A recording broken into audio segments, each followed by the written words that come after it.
In recent reports, the United States is rallying Arab and Muslim nations to form an international peacekeeping force in Gaza, possibly under a UN mandate. But history screams a clear warning. Such forces are at best useless and at worst actively harmful to Israel's security. No nation has a real stake in disarming and defeating Hamas except Israel itself. Today, we'll dive into why Israel must reject this idea, drawing from decades of failed international missions in the region. The Israeli-Arab conflict has involved more UN and multilateral security missions than any other.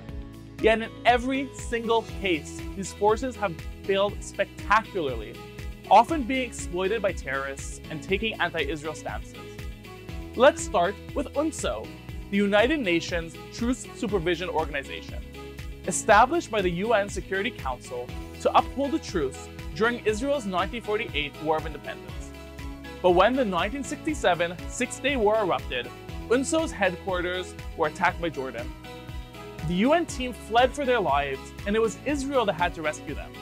Next, the first United Nations Emergency Force, or UNEF-1, set up after the 1956 Suez War as a buffer between Egypt and Israel.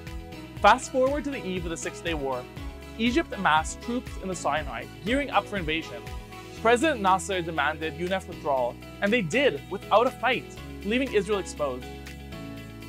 After the 1973 Yom Kippur War, the United Nations Disengagement Observer Force, UNDOF, was created to keep peace on the Syrian front. But during the Syrian civil war, UNDOF forces were attacked, prompting contributing countries to yank their troops out entirely.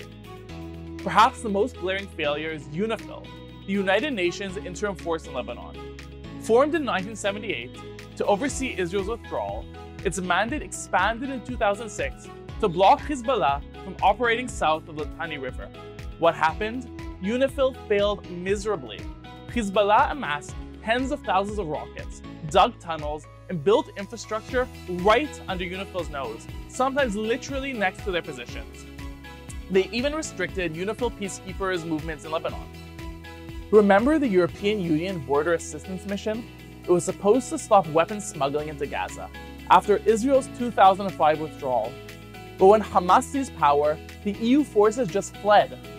In 2001, after the assassination of Israeli Minister Rehavam Ze'evi, the Palestinian Authority arrested the terrorists under intense US pressure. The US and Britain sent police officials who supervised the prisoners. 5 years later, when Hamas threatened force, those supervisors withdrew immediately. And don't forget TIF, the Temporary International Presence in Hebron, established in 1997 to protect Palestinians there. Instead, TIF members have assaulted Jews, broken Israeli laws, and turned into a propaganda machine against Israel, all under the banner of neutrality. The pattern is undeniable. No international force can be trusted to stand up to Hamas or other Palestinian terror groups. No country is willing to risk its soldiers' lives to protect Israel. In fact, these forces often get co-opted by terrorists, hindering Israel's efforts to neutralize threats.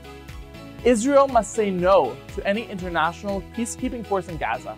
History isn't just a lesson, it's a survival guide. For Israel's sake, let's heed it.